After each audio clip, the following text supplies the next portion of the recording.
अस्सलाम वालेकुम। सन 2002 में रज़ा पब्लिक स्कूल का संचालन किया गया और चचा हाजी मोहम्मद अली साहब की बैठक में हमने पढ़ाना शुरू किया। 2 साल वहाँ पढ़ाया। तीसरे साल में हमारे जो साथी थे, हमारे जो हमनवाद, उन्होंने मशवरा दिया कि अपनी जगह में स्कूल बनाकर और बेहतर तरीके से इसको उरूज पर लाने के लिए आप वर्क करें। तो हमने अपने एक हमारी एक जगह थी अपनी चक में, तो उसमें हमने अपने परिवार के मशवरे से काम शुरू कर दिया और वहाँ पर अफजलपुर के मिस्त्री हम भाई अहमद हसन साहब की लेबर ने लगभग 10 दिन काम किया, लेकिन हमारे थोड़ा सा कुछ हमने सुनने में ये आया कि लोग कुछ नाराज़ हैं, तो हमने वो काम बंद कर दिया और वहाँ से हमने ईंटें उखाड़ ली। जब हमारी वो वहाँ से जो काम बंद हुआ और वहाँ से ईंटें उखेड़ते हुए देखा तो हमारे चचा जुम्मा खां को थोड़ा हम पर तरस आया और उन्होंने हमारी मजबूरियों को देखते हुए कहा कि आप मेरे जो खेत है उसमें स्कूल बना लीजिए और आपका जो खेत है इसमें मैं काम कर दूँगा। तो फिर वो सारी ईंटें उठवा के लेबर से वहाँ डलवाई और हमने भी काफ़ी मेहनत की और फिर वहाँ पर काम शुरू हो गया। लेकिन वहाँ पर भी परिवार के अंदर कुछ चीमा गोइयाँ हुई, कानाफूसियाँ हुई और वहाँ पर वो काम रोक दिया गया। हफ्ता भर काम वहाँ भी चला। तो वहाँ से हमने फिर वो ईंटें उठा के हमारे घर के आगे एक हमारा प्लॉट हुआ करता था, तो वहाँ पर वो हमने ईंटें उठा के रख ली। महीना 2 महीना और 2-4 महीने के अंदर सारी ईंट वहाँ से ख़त्म हो गई। कोई भी ईंट हमारे इस्तेमाल के लिए वो ईंट नहीं मिली। चूँकि परवरदिगार की तरफ से हमें ये काम लेना था एजुकेशन का, तालीम का, तो फिर हमारे अंदर ये जज्बा और शौक़ पैदा हुआ कि हम फिर कोशिश करें और अपने स्कूल कायम करें। तो फिर हमने जब मशवरा किया तो हमारे ख़ासकर हमारे भाइयों ने, हमारे वालिद, हमारे बहन भाई, मम्मा वगैरह ने, सब ने मशवरा किया कि आप इमरान का जो तुम्हारा अपना हिस्सा है उस हिस्से में स्कूल बना लीजिए। तो हमारा दिल वहाँ पर गवारा यूँ नहीं था, चूँकि यहाँ पर जो ईदगाह है फ़िलहाल जो बेहतरीन रौनक रहती है यहाँ पर, तो यहाँ पर कुछ भी नहीं था और वहाँ पर झूठ झंकारते बहुत ज़्यादा गारा होता था, रास्ता बहुत हारता था और ये जो हमारा हिस्सा था ये बहुत दूर होता था। तो हम चाहते थे कि थोड़ा नज़दीक आ जाए, लेकिन फिर भी चूँकि जो खुदा करता है वो बेहतर ही करता है, हमने अपने ही हिस्से में स्कूल बनाना शुरू कर दिया। तो हमारा हिस्सा जो था वो थोड़ा लंबा टाइप का था और ये हमारा जो चचा का हिस्सा था वो थोड़ा चौड़ा था। तो हमने अपने चचा हाजी अब्दुल रशीद साहब से अपनी ये ख्वाहिश जाहिर की। उन्होंने 1-2 दिन में ही हमें इजाज़त दे दी कि चलिए, चूँकि हमारा जो चक है सारा 1 नंबर का था और किसी का भी कोई खेत का नंबर अलग नहीं था। तो उन्होंने कहा बात कुछ नहीं है, हमें खेती करनी है, तुम इसमें स्कूल बना लो। तो हमने अपना हिस्सा अपने चचा को दिया और बराबर वाले हिस्से में हमने स्कूल बनाना शुरू किया। यहाँ पर भी जब स्कूल बनाना शुरू हुआ तो यहाँ पर भी परिवार की चीमा गोइयाँ शुरू हुई। तो जबकि परिवार की कोई गलती नहीं थी, लेकिन उनको वहम ये था कि जब चक बढ़ जाए तब स्कूल बने, जब चक बढ़ जाए तब अपने परमानेंट हिस्से में स्कूल बने। चूँकि अभी जगह बढ़ना नहीं है, किसी का खेत कहाँ है, किसी का कहाँ है, किसी का कहाँ है। लेकिन मैंने परिवार वालों को ये समझाया कि आप चक बांट लीजिए और ये जो स्कूल बन रहा है ये अभी कच्चा है और जहाँ भी मेरा हिस्सा आएगा पूरे चक में उस हिस्से को मुझे बता देना, मैं स्कूल उठाकर वहाँ बना लूँगा। तो हमने शुरू में अपने 3 अव्वल ईंट के नंबर 1 की जो ईंट आती है उसके 3 कमरे हमने बनवाए। अल्लाह के करम से बच्चे बहुत ज़्यादा हो गए तो आनंद फानन में हमने दूसरा एक हाल तैयार कराया। उस हाल के लिए बेहतर ईंट के लिए हमारे पास पैसा नहीं था, तो हमने कच्चे जो 3rd क्वालिटी की पीले की ईंट होती है उससे हमने हाल बनवाया और उसकी जो छत थी वो हमने बांस की डाली और ऊपर से उसकी छत बांस काट के ही बांसों के ऊपर बांस डाल के हमने छत बना ली। फिर भी बच्चों की तादाद बढ़ती रही तो हमने अलग से और रूम बनाए और उनमें भी हमने कच्ची ईंट से कमरे बनाए और उस पर हमने जो कड़वी घास होती है उसको डालने के बाद उसमें पिन्नी वगैरह डालकर हमने काम करना शुरू किया। तो हमारे परिवार में बार बार पंचायतें हुई और हर पंचायत में हमने यही कहा कि आपको जहाँ मुझे हिस्सा देना है वहाँ मुझे हिस्सा दे दीजिए।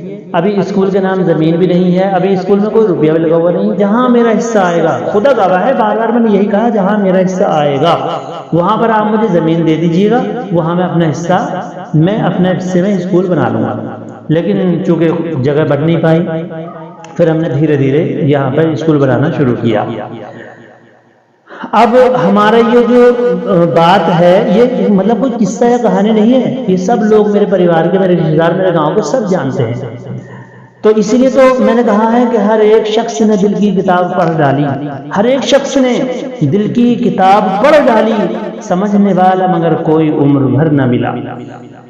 उसके बाद ये हुआ, कुछ दिनों बाद में हमारे जो अमाउंट हमें इकट्ठा होता रहा, उस अमाउंट से नहीं हमने अपने बच्चों को भी शॉपिंग कराई, नहीं हमने अपनी अहले मोहतरमा अपनी वाइफ के लिए कोई चीज़ खरीदी, नहीं हमने जब से लेकर आज तक अपने लिए रहने का मकान बनाया। बरसों से भाई के मकान में रहते हैं, सब जानते हैं, लेकिन जो पैसा हमें यहाँ मिला हम यहीं पे लगाते रहे, क्योंकि हम इसको शिक्षा का मंदिर मानते हैं, ये हम इसको एक इबादत गाह मानते हैं, और जो पैसा यहाँ हमें मिलता है हम इसी में लगा देते हैं। फिर यहीं पे दो चार इस तरह से रूम बनते रहे, और उसके बाद में साल 2 साल या 4-5 साल में यहाँ चकबंदी आ गई।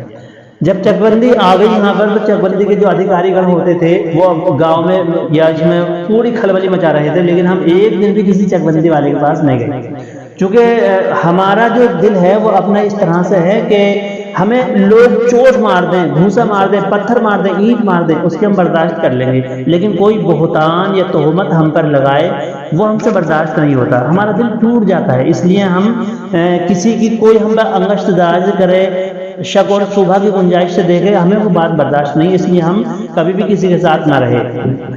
लेकिन चकबंदी वालों ने ये किया कि चकबंदी वालों ने स्कूल, तो हमारे स्कूल के नाम जमीन थी, स्कूल तो अलग रखा, लेकिन मेरे नाम पे जमीन थी उसका अलग 5 बीघे का चेक काट दिया, मुझे पता नहीं था। परिवार वालों ने फिर कानाफूस से हुई, चीमागोइयाँ हुई, तरह तरह के ऑब्जेक्शन होने शुरू हुए। जब मुझे पता लगा तो मैंने कहा भाई अगर मेरा ये कसूर है तो खुदा गवाह है, खुदा से ज्यादा कोई नहीं जानता, अगर मेरा ये कसूर है तो मैं छुपूंगा या दबूंगा, ये मैं तुम्हारे साथ नहीं दूंगा, लेकिन मैं तो ये कह रहा हूँ कि मुझे जहां ले चलना हो वहां चलो, और जो मुझसे बुलवाना हो मैं बोलूंगा, जो मुझसे लिखवाना हो मैं लिखूंगा, क्योंकि मेरी जमीन है ही नहीं।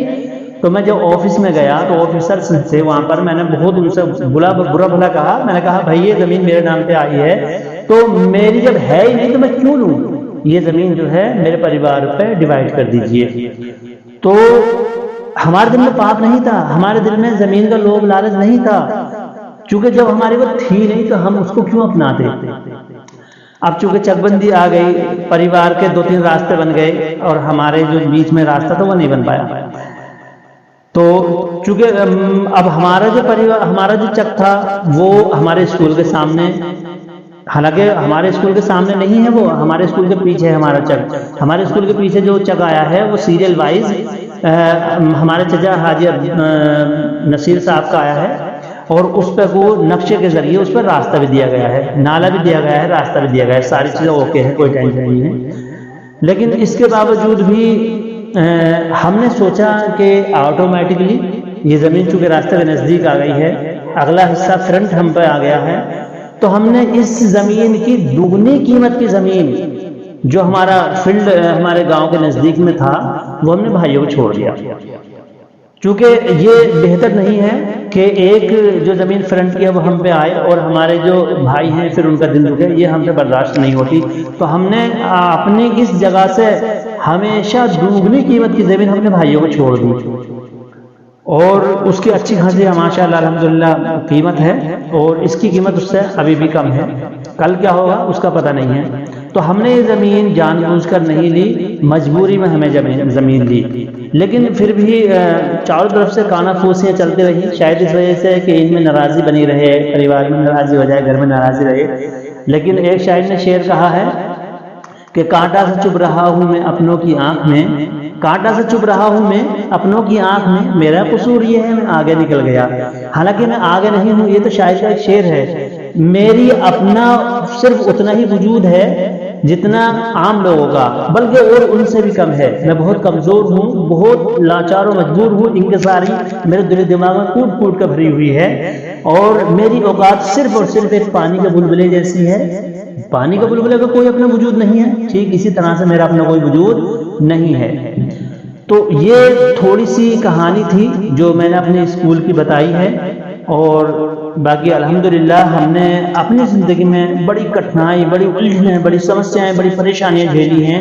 क्योंकि जब ये स्कूल की यहाँ पर स्थापना हुई थी और स्कूल बनना शुरू हुआ था, तो एक वक्त हमने ऐसे भी देखा है कि हम पूरा दिन चुनाई कराते थे और शाम को जाके अपना सोते थे और सुबह जब आते थे वो सारी चिनाई हमारी गिरी मिलती थी। बार बार हम चिनाई करते थे, लेकिन हमने हिम्मत नहीं हारी। हमने यहाँ तक भी देखा कि हमारे स्कूलों के रूम में, ऑफिस में ताले तोड़ तोड़ कर यहाँ पर लोग लाइब्रेरी में कर जाते थे, हमें चुराने की वजह से या हमें डराने धमकाने की वजह से। उसके साथ साथ इतनी चोरियां स्कूल के अंदर हुई थी, बेइंतहा चोरियां स्कूल में हुई, बेइंतहा चोरियां स्कूल में हुई। लेकिन फिर भी चूंकि कुदरत को ये काम हमसे लेना था, इसलिए हमने जिद्दोजहद की। हमने अपना फर्स्ट टाइम से ही हम अपनी एजुकेशन लाइन में बहुत ज़बरदस्त और ईमानदारी के साथ अड़े रहे और मेहनत करते रहे।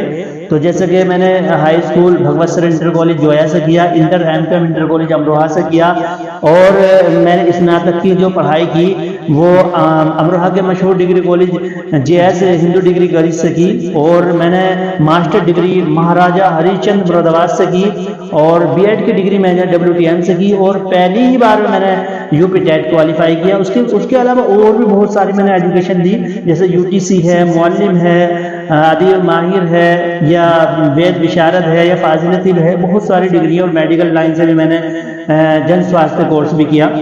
तो ये सारी तालीम मैंने ईमानदारी के साथ हासिल की हैं, और उसके बावजूद भी मैं एक आम हूँ। मेरे अंदर ऐसा नहीं कि मेरे को सुरकाब के पर लगे हों, मेरे कुछ अलग से कुछ एक्स्ट्रा मेरे अंदर कोई करिकुलम हो या होशियारी हो, नहीं, मैं एक आम आदमी हूँ। और जैसे मैंने कहा है कि मेरी जो अपनी हैसियत औकात है वो सिर्फ पानी के बुलबुले से ज़्यादा नहीं है। ये मैंने इसलिए बताई है कि बहुत सारे लोगों के जहनों में तरह तरह के वहम रहते हैं, और मैंने जो कुछ भी कहा है ये सिर्फ और सिर्फ सच कहा है, और ये कोई कहानी नहीं है, ये वो है जो आप सब लोगों ने देखी है और मुझ पर बीती है। खुदा हाफिज, जय हिंद।